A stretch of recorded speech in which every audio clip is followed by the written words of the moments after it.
diamond industry, and yeah, today we're going to have a chat about a few different things that are not as common as you would think in the diamond world, and also how to basically ensure that you have a good buy in the future.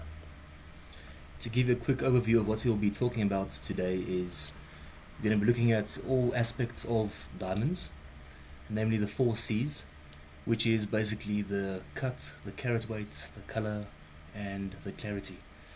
Further along, we're going to be looking at technical issues. We're not going to get too technical. This is more of the reason to help you as, let's call it, people from the outside, to see where you can save yourself quite a few thousands of rands compared to what you actually see within the diamond. Perfect. So the comment section is open. Please let us know if you do have any questions. I will be answering questions on the Facebook, and Shah will then also be able to answer us, whether it be a in-person answer here or whether it be in the comments.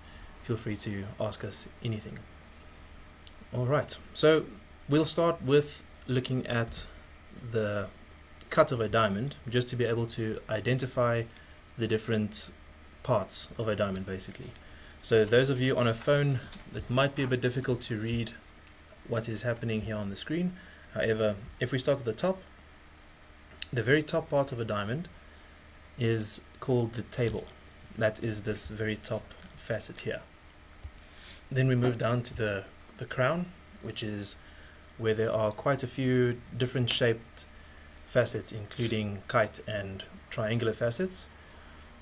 The next part that I want to jump to is just 2 down, which is the pavilion, and that is basically the belly of the stone. The girdle, which is in between, that's where the crown and the pavilion meet. So the girdle is basically just the belt of the diamond. And if we look at the very bottom, that is the cullet. That's just where the pavilion meets the point.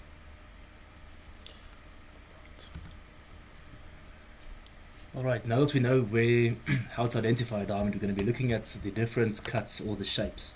Now, when you're looking at this as a customer or someone interested in diamonds, this is got to do with your personal preference, whether it be the round, emerald, cushion, oval, pear.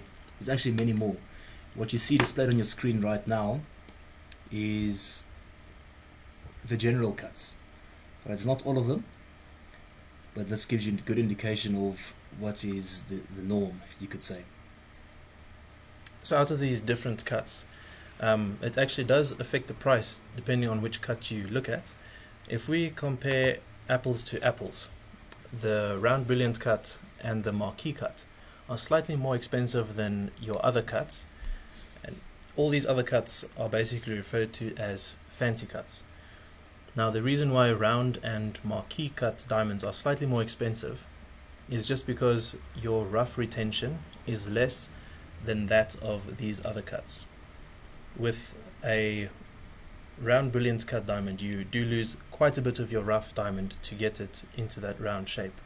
Whereas if you're looking at an oval or an emerald cut, even a pear shape, the rough diamond has that natural shape to it, and the facets are just cut according to that. So you lose a lot less rough looking at your fancy shapes, which means that they are generally a bit cheaper and in fact not more expensive than a round brilliant. It's a very worthy note to take note of, is that the common jeweler out there will sell the fancy cut diamonds to you at a premium, which is not the case, as explained by Dante with the retention of the carat weight. It's good to know, because if you're ever in a position where you're going to buy or purchase a diamond or have a ring made, you would want to know about the finer details before you spend thousands of rands more not knowing why. Perfect. The next C that we're going to move on to is carat weight.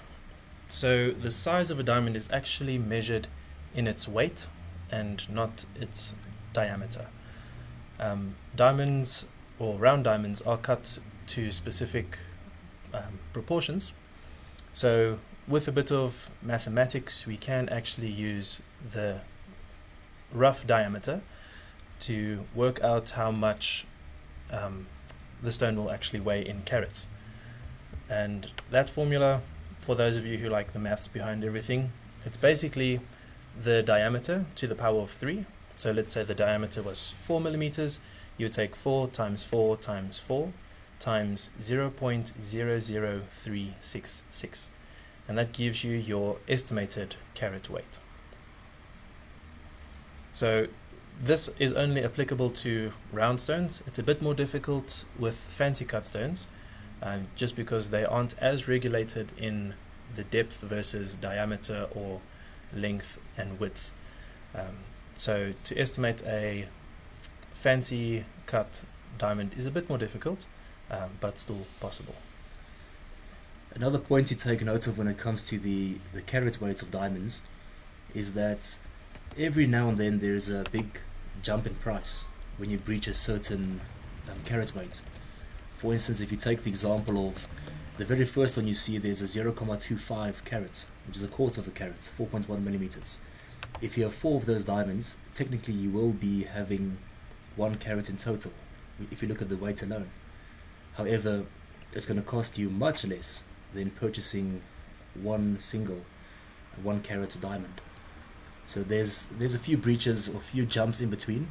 One jump in particular is when you go from a 0.49 carat and you add on 0.01 and it becomes a 50 pointer or a half a carat. Then there's a few thousand rand jump in the price. Now the jump is even bigger when you exceed the mark of a 1 carat. That is getting technical, but it's good to know. It gives you good guidance on the bigger you go in your diamond, the more expensive it comes, and it can easily become exponentially more expensive the bigger you go. So those are what we would refer to as the good buys, is looking at a diamond's price versus its size compared to one that is just over that bracket, and you can decide for yourself which one is worth the money and which one is not. If you can't see a few thousand rands difference between the two stone, is it really that applicable then? Now, speaking of pricing and rather big jumps in pricing between different diamonds, the next one that we're going to look at is color. Now this gradient of color is quite accurate, and if you have done any research on diamonds on the internet before, you might notice that a lot of them suggest not going past the color G or H. In our experience, we would disagree with that advice, because as you can see in this image, even if we go down all the way to a color K, there's only a very slight tint of yellow. And the next picture that we're going to show is basically just to show you that there is a gradient. Let me move that up quickly. And the gradient goes from D, being your completely colorless diamonds, all the way down to Z. I'd just like to take hold of the mouse quickly to show you a further aspect. Sorry that I'm leaning over across the screen. But as mentioned, is that if you look on the internet, it is highly suggested that you go for the very white stones, and also alongside with a very high clarity, which we'll get to in just a moment. Just move this up to the top again. Sorry. This one. Oh. Alright. I hope you can still see it on your screen displayed quite clearly. But if you look at a color J or K, as a good note to take is that your color K sets up quite white when it's in a setting. Right, whether that be in a rose gold, white gold, or yellow gold setting. Is your color K, it looks relatively more yellow on the screen displayed when you compare it to the better colors. However, when you view that stone as an individual stone on its own, it is beautiful, just like any one of those being viewed individually. It's only when you're comparing them side by side under white light that you get to see the true minor difference in color. Perfect. The next C that we are going to have a look at is in fact clarity, and Charlotte is going to explain a bit better about the differences between all of these. Okay, just go with your mouse. Right, if you look at the at your screen on the left top, we look at FL, which means flawless. That's what it stands for. So there's absolutely no inclusion whatsoever, whether it be internal or external. There's absolutely no marking. You move to the VVS1 and the VVS2. That simply stands for a very, very small inclusion 1 and very, very small inclusion 2, or very, very slight inclusion. That's also the other way to name them.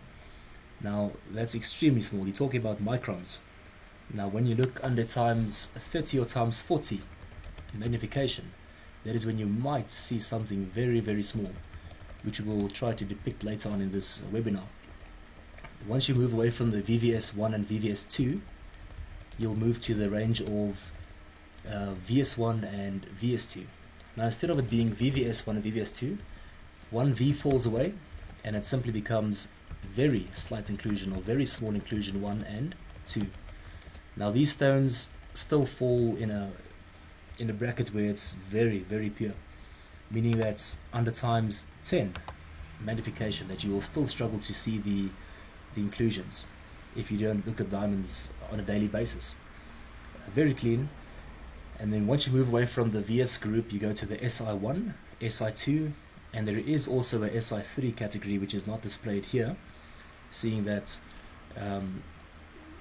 just a side note is that GIA, one of the laboratories, don't do SI3s, but there is a SI3 option. That simply means it stands for small inclusion 1, small inclusion 2, and small inclusion 3. Now, when you get to this, going back to what was mentioned previously about smart buys or clever buys, is that it's good to note that stones that fall within the spectrum of clarity are absolutely eye clean. With a naked eye, you cannot see a single inclusion. Here and there, you might find a dark inclusion, whether it be a black spot or a black stripe or a brown stripe or a brown dot, as indicated with a mouse. That is when you start to see it. That's in the SI range. Under times 10, you can see inclusion here and there when it comes to the SI1, SI2, SI3 group. But as you go along to the I1 group, which is now the last three displayed at the bottom of the screen, then that's where you start to see the inclusions. However, I must mention to you that when you're looking at the I1, that is sometimes an excellent buy. It's just a pity that you can't walk up to a shelf and select every single diamond, whether it be that exact color, exact clarity, and the exact carat weight combination. That's unfortunately not likely to happen, because diamonds are what they are as they come out of the ground and how they cut. But that is where you can save yourself quite a few thousands of rands when it gets to the spectrum of I1. That means it's got enough marks in it to qualify for a much lower clarity on paper. However, that when you look at it with a naked eye, you won't necessarily see it. And there's three ways, or three, let's call it examples of when that does happen. It's fantastic, because then you get a great buy. But that is if your inclusion in your stone is white, you don't see it because of the refraction of light happening in the stone, or you get something which is called a salt and pepper, which I'll also show you later on in this webinar. Now, salt and pepper is when your diamond has enough marks in it to qualify for a lower spectrum. However, it's literally like salt and pepper markings in it, which is only visible under times 10, where you can see them quite nicely, and not as apparent when you look at it with a naked eye. So with the clarity specifically, there is, we tell most of our clients to look at the stone and not the certificate. The reason we say that is, as Charles has explained, is many different stones have a certain specification to them, where it be a very good color or a very good clarity. But the fact of the matter is, no one walks around with a certificate around their finger, where you do have a stone on your finger instead of the certificate. Excuse me. So our suggestion is to always view the stone in person before making a decision. As Charles was mentioning about the good buys in the I1 or SI3 range as well. Just today we had a stone, a client's own stone that we were using in one of their designs, and this stone fell under the I2 range. However, because the inclusions were quite spread out, and also one of the inclusions looked like a facet, it was almost impossible to see these inclusions with the naked eye. Only if you looked very closely you would be able to see that it is in fact an I2. So that is a very important piece of advice, is just to always keep in mind that you want to see the stone, because after all you will be looking at the stone and not the certificate. Alright, I see that we did have a question here about the wrap report and what is its influence on diamond pricing. So for those of you who do not know what the wrap report is, that is basically the New York wholesale pricing of diamonds. So that is measured in hundreds of dollars, basically dollars per carat, and this is the generally accepted price for diamonds. Now, it's not enforced by any law, but there are jewelers that sell at wrap report plus a certain percentage, and then you get those who sell at wrap report straight or wrap report less.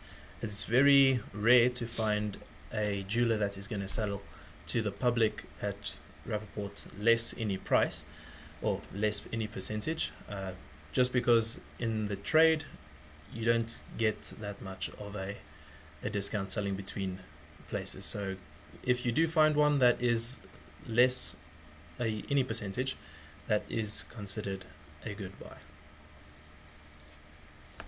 Now, in this webinar, it's not supposed to be a sales pitch, but on the points that Dante mentioned, I want to also mention something. Is that in our case, we buy our profits, we don't sell our profits. And it's good for you to know. If you've got friends and family that are in the trade, in the market to purchase a ring, please have them stop by. In the case where we buy our profit, be able to move that advantage over to our clients. And not everybody has that ability, was not in the fortunate position to do so, due to, well, without getting technical, due to the costs involved with various aspects in the industry. Whereas in that case, we are many times better, which is a great point, which you can move over to our clients to benefit them. Perfect. So, along with that, we thought we would show you the difference between different clarities and colors in actual stones that do exist and not just diagrams. Please take note that these following videos are much larger than the stones themselves. I can't tell you how much larger because I'm not sure what screen you're watching it on, but these videos were taken under ×40 magnification. So this is a 1.16 carat color E, clarity IF, which means it's a very white stone and the clearest of stones. So as the stone turns around, you'll see that it's a completely perfect crystal structure. There's absolutely no inclusion on the inside, and there's nothing wrong with this one. If we move to the next slide, you'll see that its color is an H and clarity is a VS2. So we are jumping past the VVS group. Just as Charles mentioned, unfortunately these stones are not on a shelf and I can pick and choose what color and clarity they are. So we did manage to get a video of an HVS2 instead of VVS, but this is a very good example to show you what the clarities look like.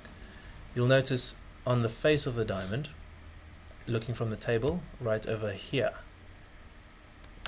there is a slight inclusion which looks like a little bubble. You can see its reflection there. That is what the VS2 refers to. So if you look at this with the normal eye or even under ×10 magnification, you would not be able to see it. We're going to move over to a 1.02K VVS2.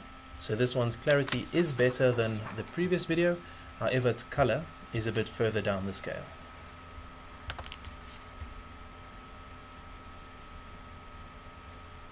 So you'll notice as it turns around, you cannot see the inclusion either.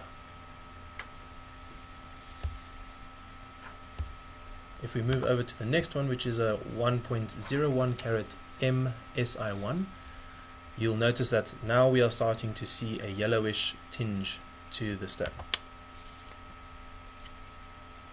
The inclusions are also quite a bit more apparent, as you can see in these black spots there, and also in the bottom of the table, around about here. And then we go slightly further to the 1 carat. The color is classified as S to T, clarity I1. You'll notice that the stone is much more yellow, as well as the inclusions are much more visible. You'll notice that these are almost like bubbles within the stone. So that is what actual stones look like and what the difference in color and clarity are. But again, we do suggest that you view whichever stone you are looking at or looking to purchase, that you do view it in person. When it comes to your diamond certificates, that is also a great help. As Dancer mentioned, that you must see the stone before you make a purchase is its sound advice, based on the fact that many people look for the perfect stone when it comes to specifications alone. However, I hope that you've been able to see through the previous slides that the differences are minute. However, the results in price are quite significant when it gets converted to rands and the cents that you pay. Now, when we look at the diamond laboratories, there's 3 laboratories which we trust, namely GIA, which is the most known and the most common lab around. Sorry for the colloquial language, but GI stands for Gemological Institute of America, which is the most well known around the country, or around the world actually. We look at another lab which is based in Rosebank, it's DIA, which is local. The other lab which we highly recommend and we trust is EGL South Africa. Now when it comes to EGL certified diamonds, it's not any EGL laboratory. EGL Tel Aviv, EGL New York, EGL India, that doesn't mean a thing. EGL South Africa is on par with the standard, which is set by GIA and DIA. In our experience, we found that your DIA stones, or the DIA laboratory, is slightly more strict than your GIA. And why I can say so is there's been a few instances where a client has insisted on a GIA report, where we took a DIA certificate, well, a certified stone, and we sent it to DIA. 1 week later, the results came back slightly better, indicating that DIA is more strict when it comes to their color and their clarity. Meaning that should you buy a stone which is certified by DIA, you might be getting a better stone as comparing it to a other laboratory. The following slides are just going to show you a quick example of what a diamond certificate looks like. So this is an example of GIA, and this on the left hand side is basically all you'll need. That gives you your GIA report number, that is basically the number of your certificate, as well as its dimensions, its cut, weight, color and clarity, as well as its cut grade, polish grade and symmetry grade. And those will all be visible on the certificate. This part here at the bottom is quite interesting, because if the stone does have inclusions, that will be indicated on the stone. Now if that is a pear-shaped stone, the image will be that of a pear shape as well. So the inclusions will be indicated on here. Red are for internal inclusions, and green is basically an external mark on the stone. We couldn't really call it an inclusion because it's not inside the stone. Then we get to a DIA example. Those are much smaller than GIA and is actually a pocket certificate. EGL has the same type of certificate as GIA and DIA. They do have larger certificates as well as pocket sized. Alright. Then we are going to have a look at a few different types of diamonds. Charles mentioned salt and pepper diamonds a bit earlier. These are just a bit more extreme. So they are heavily included diamonds. As you can see, this is probably the clearest one of them all. The rest of them are in fact diamonds, just with quite a few inclusions in them, and these inclusions can range from carbon that hasn't crystallized yet to, in the case of this one, a few cracks or crevices within the stone that give it its unique look. To touch on the pricing of salt and pepper diamonds, is that when you compare a salt and pepper diamond of the weight of a 1 carat, sorry about that, you'll find that your salt and pepper diamonds are quite a lot cheaper compared to that of a standard color 1 carat diamond with a standard clarity. It can range anything between 5 to 6 to 7 times more expensive compared to a salt and pepper of the same size. The next type of diamond that we're going to have a look at is the black diamond. So in black diamonds, or when referring to black diamonds, there are natural and also treated versions. So if you look at the left, you'll see that the difference is that natural has these little divots, or I guess imperfections on the surface of the stone. That is just characteristics of a natural stone. Black diamonds are completely opaque. They do not have any, they don't reflect light internally. So it's not as important to keep their dimensions on the pavilion as much as it is with a clear stone, because again, you don't have to worry about refraction as it is a completely opaque stone. Treated diamonds, or treated black diamonds, are much smoother. They don't have any of that porosity on the outside of the stone, and the same with the natural stone is you don't really have to worry about the proportions of the stone compared to a clear stone. So how a treated stone is basically made so smooth is it is treated with a type of resin to basically get it smooth all the way around. A treated stone is also a bit stronger than a natural stone, in fact. The reason for that is the resin that keeps it together. With a natural black stone, you do have to keep a lot of its weight in the depth of the stone, and that is basically to ensure that the stone doesn't break or fall apart. So that is just something to look out for when looking at natural black stones. Alright, so if there are any questions so far, you are welcome to do that in the comments. Just a quick reminder about that. And yes, that is, hang on for me. So that is basically all you'll need to know about diamonds when purchasing one. If you ever need more information on a diamond, here is our website as well as our email addresses, Charles and Dante. Now you know who you are talking to. If there are any questions so far, please drop them in the comments. If we haven't covered something that you were wondering about, we are going to be here for the next few minutes just answering questions. So please let us know about that. And then also we just want to give you a quick reminder that this is a part 1 of a 4-part series. Every week on a Tuesday we are going to have another part of this. The next week we will be dealing with different types of metals and different tips and tricks to basically save you a few hundred or a few thousand rand there as well.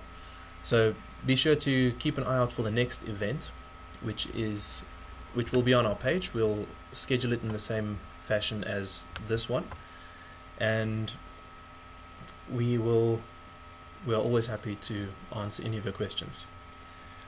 If you have found this session to be insightful, please send this link on to your friends. We will be doing this every single Tuesday. Once we get to the 4th episode, we're just going to revert back to episode 1, and we'll do this quite a few times. For all the 18 viewers present, we decided to run this series due to the fact that we had a gentleman that walked in our offices last week. He wanted to sell one of his rings that he paid 60,000 rand for, and once we inspected it and we saw the details and the specifications of the ring, we could have made that exact same ring for 25,000 Rand, VAT inclusive, without giving a single cent discount. And that is what sparked the idea to inform the public about making smart purchases. We do this every day.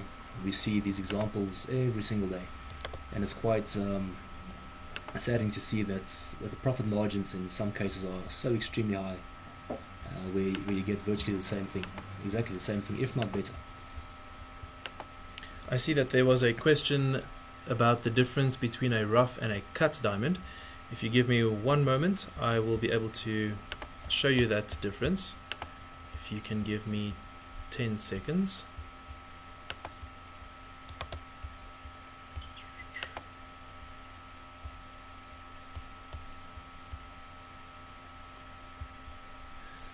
Right, the following image, which is going to be displayed, is all based on the color of a white diamond, a rough diamond which is white, and a cut diamond which is also white.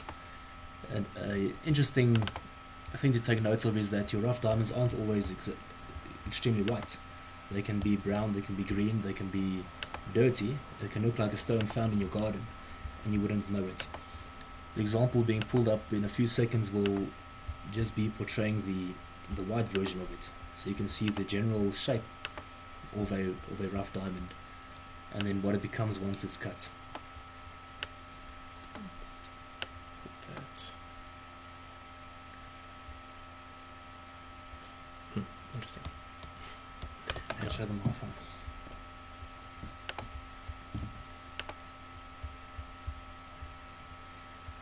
Sorry for the delay. The image will be shown to you in 2 seconds.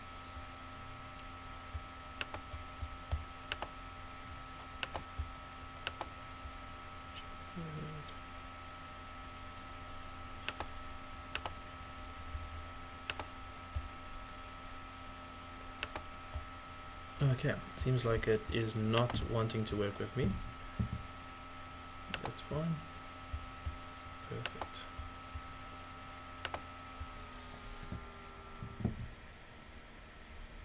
I'm just going to share the Microsoft.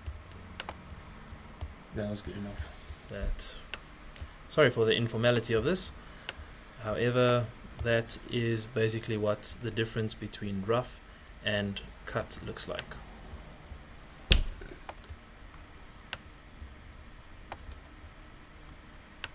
So you'll see that it starts out as a completely, I guess, rough stone is probably the only explanation you have for it. And nowadays there is a machine that can basically tell you which shape will get you the most carat weight out of it, and also in which orientation the stone has to be. That is what this outline shows. And as we go along, a few facets are cut, and that this quite brilliantly shows you the process of cutting an emerald out of a rough piece of diamond. The shape of the rough will mainly determine the shape that you get, and the reason for that is to maintain as much rough as possible, seeing that once you surpass a certain weight, as mentioned earlier on, once you pass 0.50 carats, the price jumps immediately, or quite exponentially. Now the same applies right through, and that is why when you decide to cut a stone, it's very important to keep in mind how much you'll be losing, so that you don't have unnecessary amounts of rough being taken away. Alright, perfect. I don't see any further questions on the live, so we won't drag this out too long and lose your interest. Just a quick reminder again that next week Tuesday at the same time we are going to have another episode with the topic being different metals.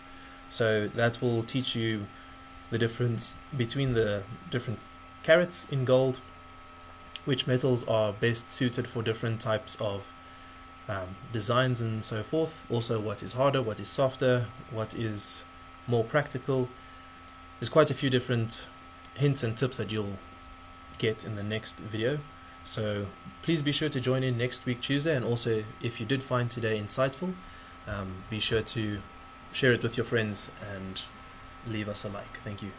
Thank you very much for your time and attendance. We appreciate it. If there are any further questions, be sure to send us those on Facebook or on Instagram.